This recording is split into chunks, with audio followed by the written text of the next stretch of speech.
throwing you to the dogs, you're on the same side with these elitists. You're talking like a hypocrite elitist. You think it's okay that people are born with a silver spoon in their mouth, but not everybody? And you're the boss. You're going to dictate to God? You're going to tell Jesus the way it is? Because that's what I'm tapped into. I'm 100% comfortable with standing before God with my belief system. 100%.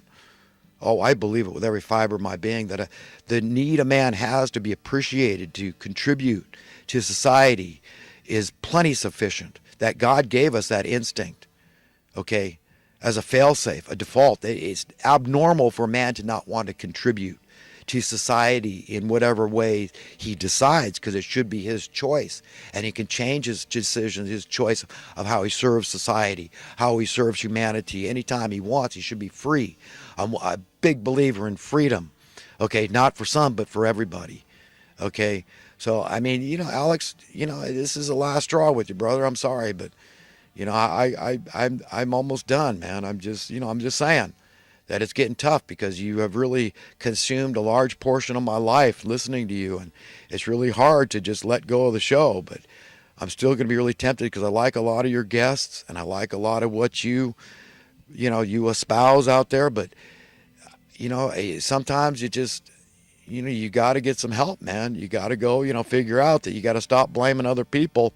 I mean, yeah, George Soros may be obnoxious, and yeah, I heard him say too that he was the best time of his life when he was confiscating the possessions of the Jews.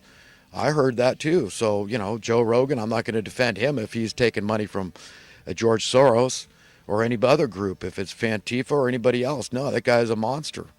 So, yeah, I don't want his money. You couldn't pay me enough to take his money. Whole hell of a lot of things you couldn't pay me to do, brother. And I hope it's like that with you too. I mean, a good, decent, upright, righteous person, they got a long list of things they won't do for money, and that's a beautiful thing. Cherish that in your heart. Everybody, all the friends I'm talking to out there, I love you all, and I want the best for you. And I can tell you this, is of all the things to be grateful to God for, just be glad that there's a whole slew of things that you won't do for any amount of money. Betraying your beloved, huh? What's that worth? Selling your soul? What's that worth? Okay, so, phew.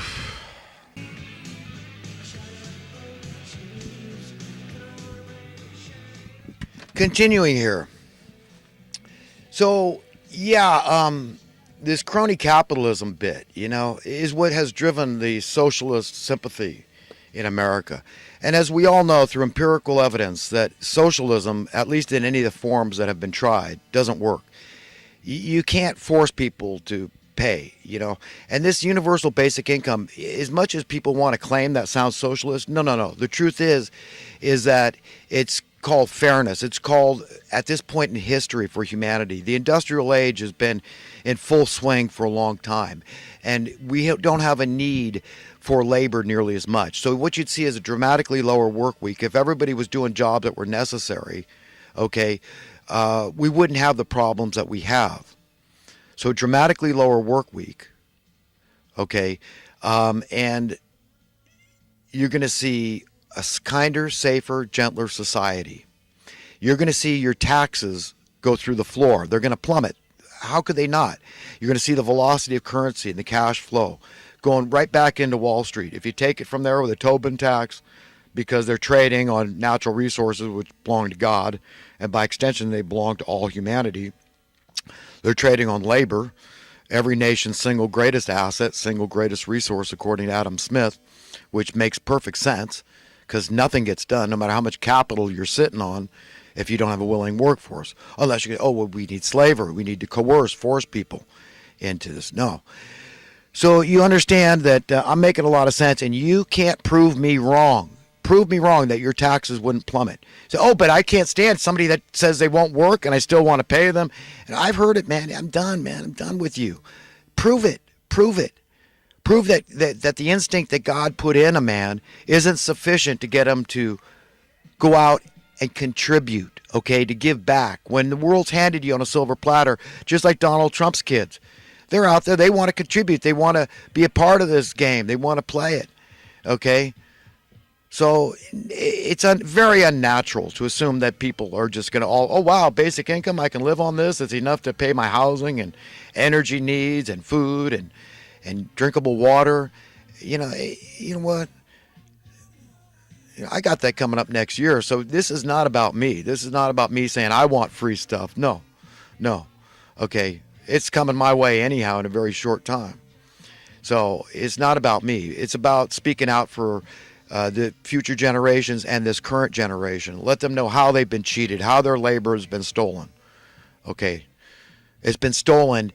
Okay, the Labor Department. Okay, why did we establish a Labor Department? Why did we establish a minimum wage? Okay, who are you? Are you Alex Jones? Are you your type? Are you going to defend that we should have no minimum wage? That employers, bosses, masters should be able to pay whatever they deem fit, knowing that people will work for peanuts because they're in abject fear of not having something enough to eat or a place to lay their head. Okay, which is what even slaves got that right. All the slaves. I mean, it wasn't just African American slaves. There was white slaves and brown slaves. Slaves came in every color. Okay, so it wasn't a one-way street here. Okay, but are you saying that that's okay?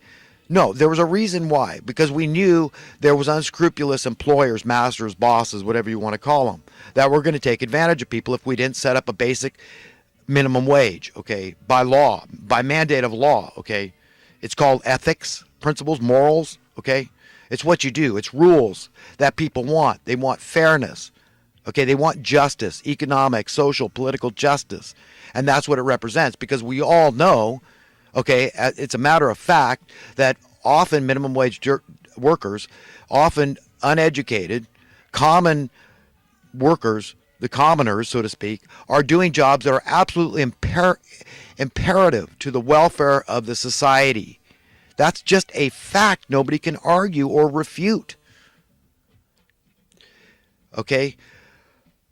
So how do you say that it's justifiable that over 5.5 decades since the assassination of JFK, the Labor Department has been remiss at giving proper, proportional, equivalent, commensurate cost of living adjustments to minimum wage workers? It's indefensible, absolutely indefensible.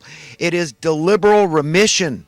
This can't have happened accidentally. These people running these departments have Harvard degrees, PhDs. They got all the acronyms next to their names. Okay? No. No, it's not accident. It's not incidental. It's not happenstance. It's not incompetence. No, it is by deliberation. It's obvious as the day is long, man. And how you can defend that? Knowing that the commensurate buying power of $1 an hour minimum wage 55 years ago would have to be over 40, and it's all math. It's indisputable. This is crazy, man. Yeah, so I'm an apologist. I'm a huge apologist. Look, the blood of all you evil people is not on my hands. All you people that claim to be capitalists, and you're nothing more than crony capitalists, you're the guys that are bringing on all the communist and socialist sympathy, Alex Jones. I'm sorry, I'm done playing tiddlywinks, man. It's hardball time, bro. Let's get crazy here with the debate. Let's go, man. But I'm pulling out the scriptures. I'm pulling out the teachings of Christ where he said, yes, I am the Son of God. Yes, I am the Son of Man. And yes, I am the least of these. The least of men, he said he was. So whatever we do or fail to do, which is equally important, you understand? It's just about the sins we commit or don't commit. It's the stuff we don't do that we should be doing. Okay? Like caring about the least of men. So we're all willing to pay $50,000 a year to keep a criminal in jail, rapists, murderers, and molesters, and crap, pedophiles. But we're not willing to lift a finger for those people that refuse to be criminals for any amount of money, even if they think they get away with it. But they're destitute.